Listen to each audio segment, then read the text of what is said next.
Ladies and gentlemen, I'm meadsy69. Welcome back to the channel. Now, of course, 10.0 is here, and one thing that has come in this update, of course, is a new tech tree. The Czechoslovakian tanks, the line, and at the top of the tree is the VZ55 or the VZ55, however you want to call it. So what is the tank like, and is it worth grinding? Of course, 100% it is worth grinding. It is a very, very good heavy tank in tier 10. So we're going to have a look at the stats. We're going to see what the tank's like, and just a couple of easy battles replays for you. So stat wise, of course, it does have this new combat stabilization. Basically what that is you can go forward or reverse no more than 15 kilometers per hour, and your aiming circle will remain the same.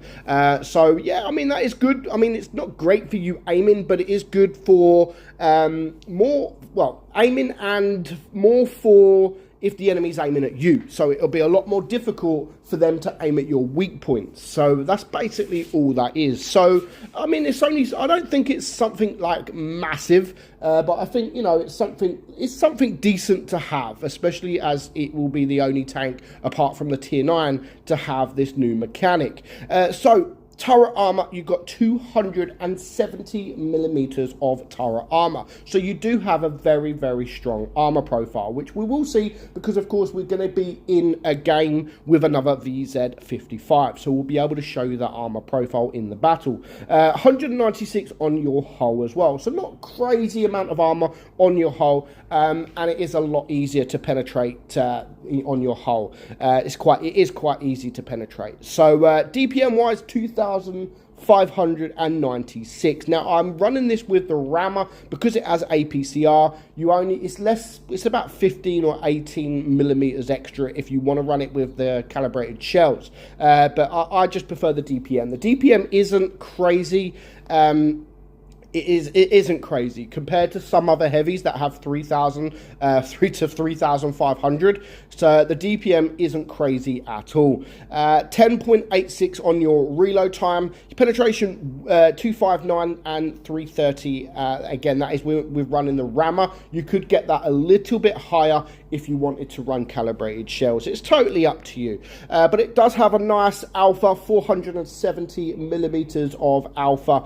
470 alpha on your AP, 400 on your APCR, 610 on your HE, 3.6 aim time with a 0.344 dispersion. So nothing to write home about, but it's okay. And it has 7 degrees of gun depression. The speed isn't too shabby either at 38 kilometers per hour. So the 470 alpha is very, very nice. And it's very nice for 2 reasons really. One, if you low roll, you're still going to get above 400. And if you high roll, you could get mid 500s, which is very, very, very nice. So I've only literally had 2 battles. I have played it before because I did test the tank, so I have had quite a few battles in testing it. So overall, I mean, I like it's got this orange bar there as well to show you. It will go green if you are doing 15 kilometers or sort of less than 15 kilometers, and it will go orange if you are doing more than 15 kilometers. So you know clearly, you don't have to look in that bottom where it shows how fast you're going. You can just have a look at that green bar. So as you can see, green bar, I'm doing less than 15 kilometers per hour. So it's definitely a tank that you need to, again, try to show its turret, because that is where you will really shine. And if you show your turret, that is what you would see. Now, there are weak points. The hatch, of course, is a weak point. But again, trying to get that hatch, we're going to try here, when the tank is moving backwards and forwards, it isn't hard. I mean, it isn't easy. And even when he does show, I mean, look, we're going to try and aim there, and we still get about. So turret wise, it is extremely strong, like very, very strong, as you just see there. But coming out to the side, as you can see, the lower plate, even at that angle, you can still see it is very, very easily penned. So yeah, that's not ideal coming out in the open, because you come out in the open, that is where you will start getting wrecked. So again, side plate, no problem whatsoever. But as you see with this VZ55 there in front of me now, hide your hull, hide your sides, and only show your turret. And again, if you're moving backwards and forwards, that turret does become even thicker, or even more difficult to pen. So try and get it on a ridge. Try and get it on a ridge, or at least hide it as much as you can. But do I think the low DPM? I mean, having the couple of games that I've just had, I didn't really feel it being a massive problem, having sort of 2,500, 2,600 DPM. I didn't feel that it was a massive problem. It didn't really, I mean, this game here, we got easy damage, if I'm honest. And the game I had before, I sort of got 2.5k damage. So even having the low DPM, I didn't really see it affects the tank that much. You know, some tanks you're like, oh my God, the DPM's too low. But because of the turret armor, the speed, again, it's not as quick as an IS-7, but you know, it's not that far off. It's not that far off an IS-7. Overall, do I think the tank's strong? Yes, I do. Do I think the tank is OP? No, I don't. I don't think it's OP.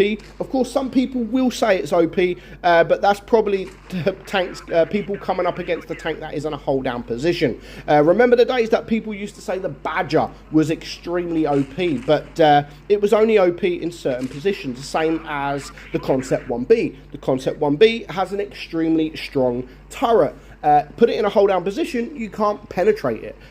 Doesn't mean it's OP. It means it's strong in that position, but it doesn't mean overall that the tank is overpowered. They are easily dealt with unless you are on that ridge. And again, even if you are on that ridge, you still can be penetrated. Given the time, you can still be penetrated. So no, I don't think the tank is overpowered. But again, that is just my personal opinion. Other people's opinion might change. You know, you go watch Droodles or anyone else, they might actually say that the tank is OP.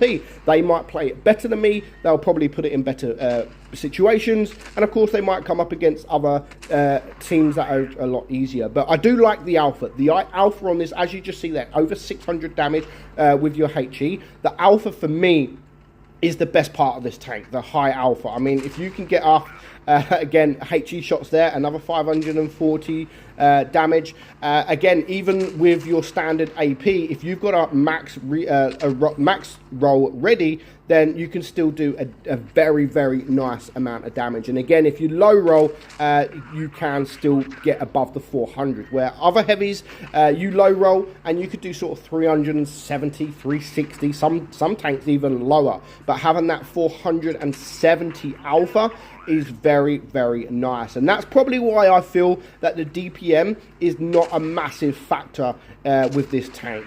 Now, again, if you can also get into the hold down, the face hugging positions, this guy, I mean, I don't know if it's so much the team he's up against. I mean, look, he's got a tank in front of him and a tank behind him. You would think, you know what, that is completely game over. With an E5 behind and a 5A in front, it really is not looking good for this guy, especially how he is now a one-shot. Pretty much as soon as the E5 reloads, it is game over. So he's doing the right thing here. He's reversing, and I mean, just look at the armor profile. When you're in close combat like this, the armor profile does look very, very nice. So I can't believe, I mean, it doesn't help that, well, I mean, it helps for him that the E5 doesn't seem like the very best of players, but so far 2,500 block damage, and that is going to go even higher because this E5 right now is full hit points. He is he's a one-shot, but yet he's still fighting his way. So that's just about 3k block damage. So I would still suggest playing it like this. If you can't be in a hold down position and there are tanks in front of you, just get close to them, you know, hide that lower plate because the lower plate is extremely weak. However, the upper plate and the turret are very, very strong. As you can see, you can do wonders with that, and face hugging looks like the thing to do whilst you're driving this tank. But sadly, he can't bounce on them all. He can't bounce every single shot, surely. It is now a 1 versus 2. He's on 5.8k damage already. He's going to get a shot there, but sadly, the AMX 50B is around and behind him, so he couldn't finish the job. But 4,000 block damage, over 6,000 damage done. He played it brilliantly. So that is the VZ55. Of course, we will have a look at the other tanks in the line as well. But for now, definitely a good tank to grind. It is a strong tank. I just wouldn't say it's overpowered, but don't take my word for it. That is just what I'm thinking currently. I don't think it is overpowered. Put it in the right hands, you know, give this tank to his raw fatness, and wow, this tank would be, it would look and seem completely overpowered. But I don't think it is overpowered. It is very, very strong. I don't think the new mechanic makes it strong. Even without that, I still think it is a strong tank. But yeah, it's definitely worth the grind. So I hope you enjoyed today's video, guys. Happy, well, not anniversary yet, not quite, but happy update 10.0. It is a special update. There are a lot of things to talk about this update, and we will hopefully cover them in the coming weeks. So I hope you enjoyed it. I'm Meadsy. Get subscribing, because this weekend we will actually have a giveaway, a very nice tier 10 giveaway for you. So thank you, Wargaming. I do appreciate it, and we will talk about it in the giveaway video that I will be doing this weekend. So get subscribing. Hope you enjoyed it. I'm Meadsy, and I'll catch you soon. Bye bye.